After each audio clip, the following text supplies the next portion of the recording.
Just think that this race of black men, today our slaves and the object of our scorn, is the very race to which we owe our arts, sciences, and even the use of speech.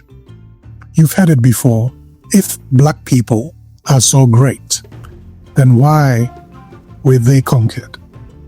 But before we even dignify this question with an answer, let me ask you something.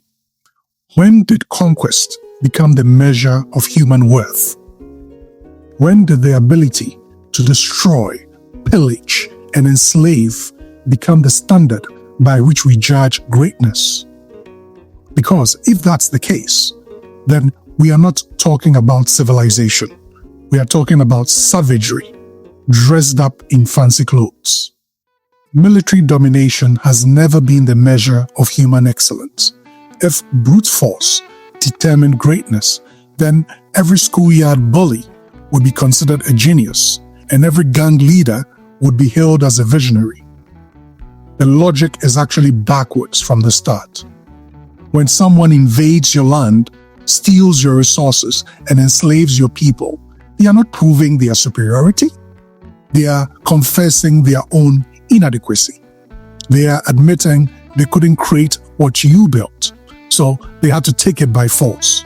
That's not strength. That's parasitic behavior. So consider this. Throughout the entire sweep of human civilization, every single empire that ever existed has crumbled into dust. The Babylonians, who once ruled the known world, today they are gone. The mighty Roman legions that conquered 3 continents, where are they now? Gone. The Mongol hordes that terrorized from China to Europe, today they have vanished. The British Empire that claimed the sun would never set on their territories, now just a small island struggling with that so-called Brexit. Here's what's fascinating.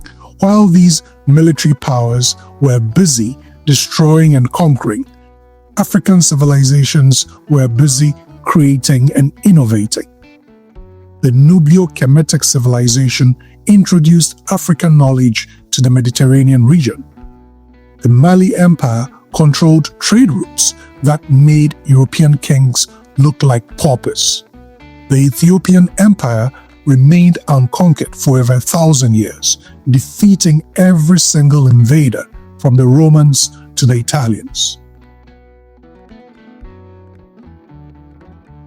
The Songhai Empire had universities in Timbuktu when most Europeans couldn't read their own names. Great Zimbabwe built architectural marvels without mortar that still stand today, while European castles from this very same period have crumbled. The Swahili city-states created a maritime trading network that connected Africa to Asia. Centuries before Columbus got lost looking for India. Yet, the narrative got flipped. The destroyers became the heroes, and the builders became the footnotes. The pirates became the pioneers, and the civilizers became the conquered. The inversion of truth serves a purpose. It makes temporary military victories look like permanent proof of worth. But here's the thing about truth. It doesn't care about your timeline. What goes up must come down, and what rises through violence will fall through its own contradictions. The real question isn't why great civilizations fall. It's why some people need to destroy greatness instead of creating their own. And that answer reveals everything about who's really superior and who's just pretending to be. The systematic erasure is a deliberate act of war. What we are dealing with isn't just ignorance. It's a deliberate, systematic campaign of historical erasure that has been going on for centuries. And we have the receipts. In 1974, during a UNESCO symposium held in Cairo. Sheikh Anta Diop and Theophile Obenga represented Africa and officially recognized ancient Egypt as a strictly black and African civilization. Let that sink in. The world's leading educational organization acknowledged that African scholars had been saying all along that the greatest civilization in human history was built by black people. But what became of this finding? This symposium that was organized by UNESCO. Did the textbooks change? Did Hollywood start casting black actors as pharaohs? Did museums in Europe and in the Americas update their exhibits? Hell no. They doubled down on the lie. As Sheikh Anta Diop wrote in Nations Negre Écriture, the birth of modern Egyptology in the 19th century was characterized by the necessity to destroy at all costs and in all minds the memory of a black Egypt in the most complete way. This wasn't an accident, family. This was warfare. Intellectual warfare designed to rob us of our legacy and make us believe we are nothing more than slaves waiting to be civilized.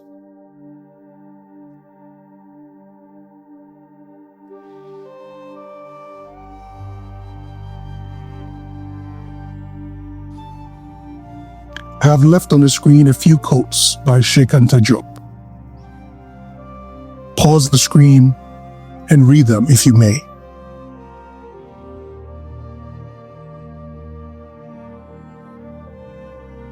So, Egypt is just the tip of the iceberg.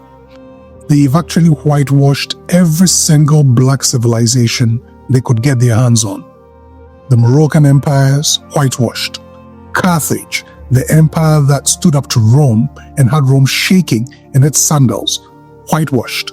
The Phoenicians, who gave the world its first alphabet, which was actually based on Kemetic hieroglyphs, whitewashed.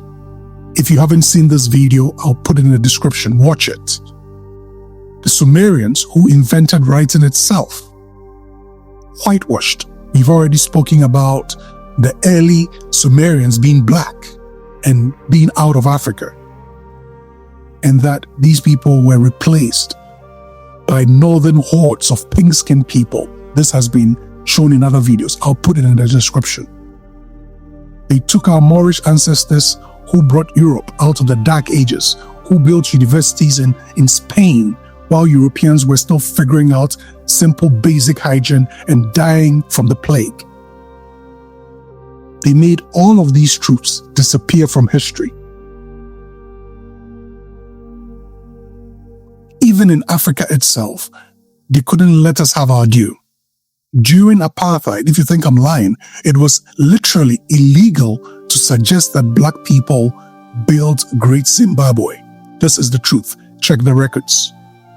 They'd rather attribute it to aliens or some imaginary figure than give credit to African genius. And to this day, many people think the Swahili and Somali civilizations were created by Arabs, not the African peoples who actually built them.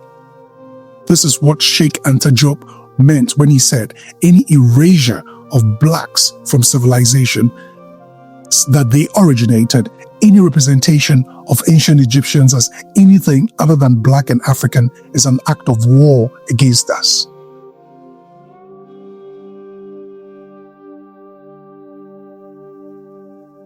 So, why? Why go through all this trouble? Why spend centuries and billions of dollars trying to convince the world that black people never built anything, never invented anything, never contributed anything to human civilization? Because they know the truth.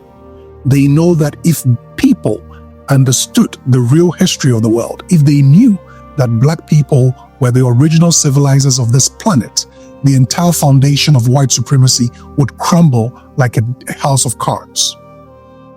Sheikh Anta Diop explained it perfectly.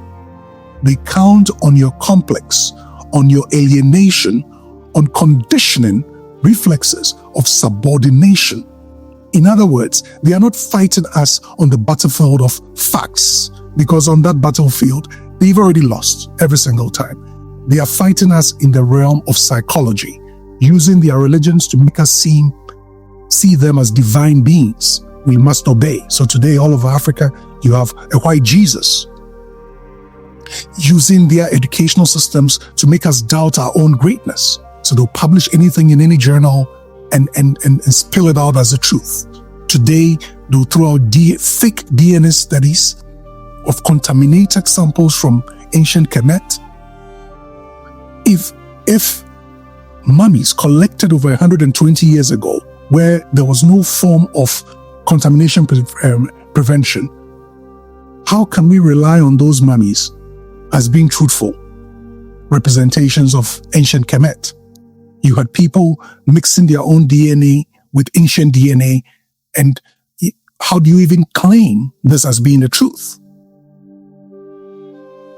They need us to believe we were nothing, so we won't remember that we were everything.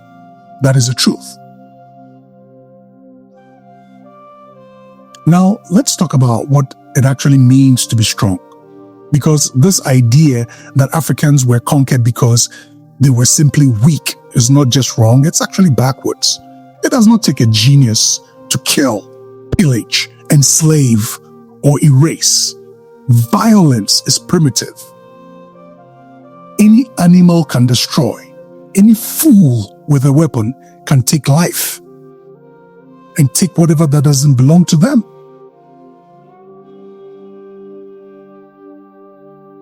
Empathy. I repeat, empathy is evolved. It's the fundamental component that humans pride themselves on, having to separate themselves from all other creatures on this earth. Through actions, we can tell who is an animal and who is a human.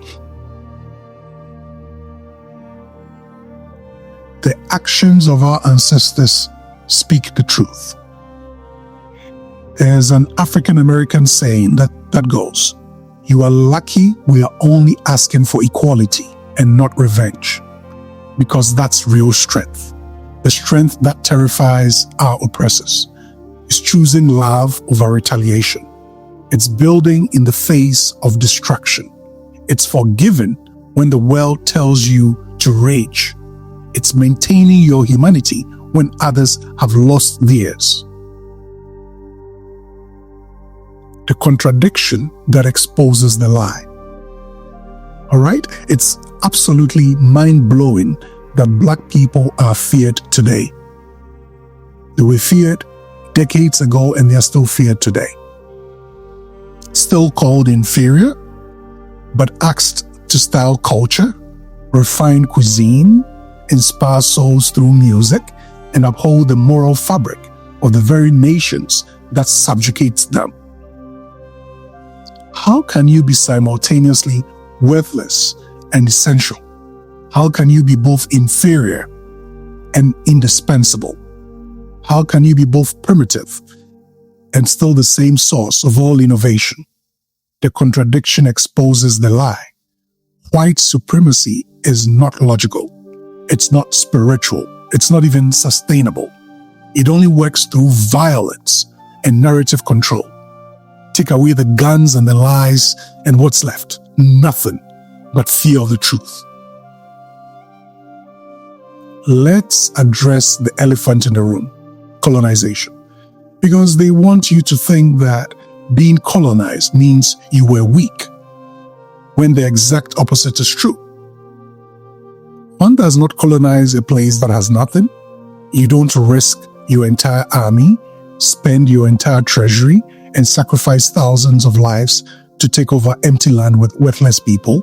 You colonize because there is enough value, whether that's the land, the people, or what they've created, to make it worth going to war over.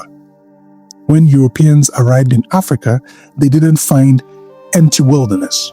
They found thriving cities, sophisticated trade networks, advanced metallurgy, complex political systems, and wealth beyond their wildest dreams.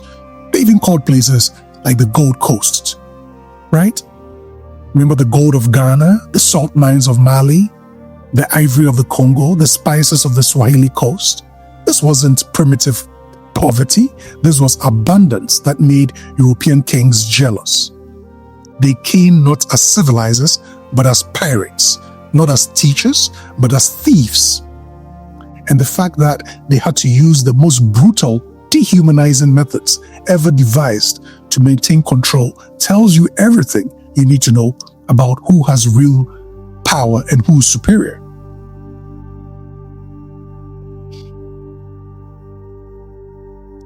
The resilience that defines us. So, if you're asking why Black people were conquered, maybe reframe that question to how and why are they still here?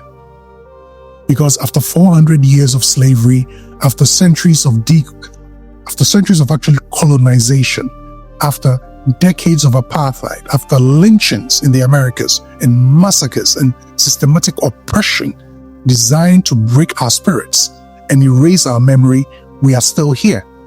Not just thriving, not just surviving, but thriving. We are not just existing, but we are excelling.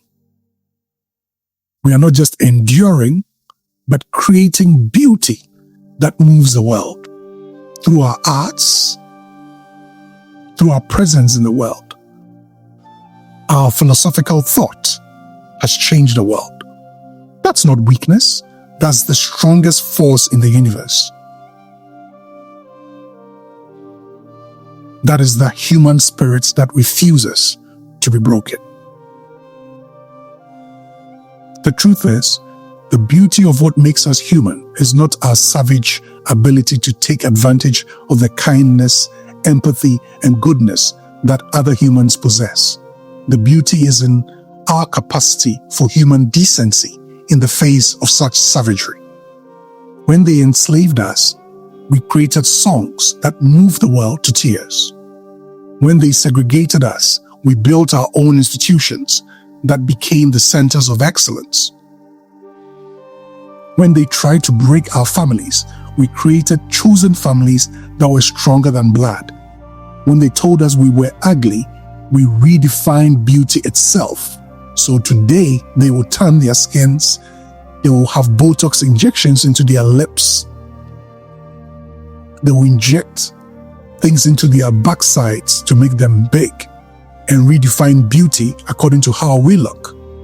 That's not the behavior of a conquered people. That's the behavior of a people who know their worth, who remember their greatness, who refuse to let anyone else define their value. You do not conquer greatness. You can suppress it, you can hide it, you can lie about it, but you cannot destroy it. You can delay its recognition, but you cannot stop its legacy. Because greatness is not determined by who all holds the sword. It's determined by who builds the civilization worth fighting for. Our ancestors built the pyramids that still stand today.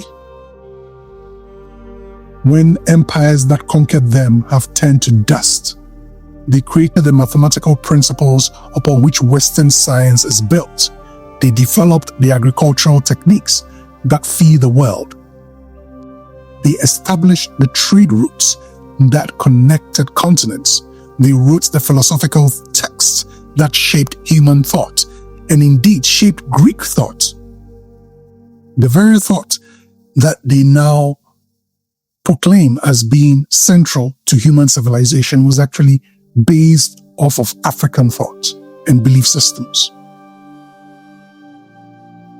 So, every time someone tries to erase that legacy, every time someone asks why we were conquered if we were so great, they reveal their own insecurity, because deep down they know the truth. They know that without our contributions, without our innovations, without our labor and our genius, their entire civilization would collapse. Conquest is temporary, but greatness is eternal. Empires will rise and fall, but truth endures. They can rewrite the textbooks. They can control the narrative by now publishing new DNA studies of contaminated genes of ancient pharaohs. They can flood the media with lies, but they cannot change the facts on the ground. We are the children of kings and queens, of scholars and inventors, of builders and dreamers.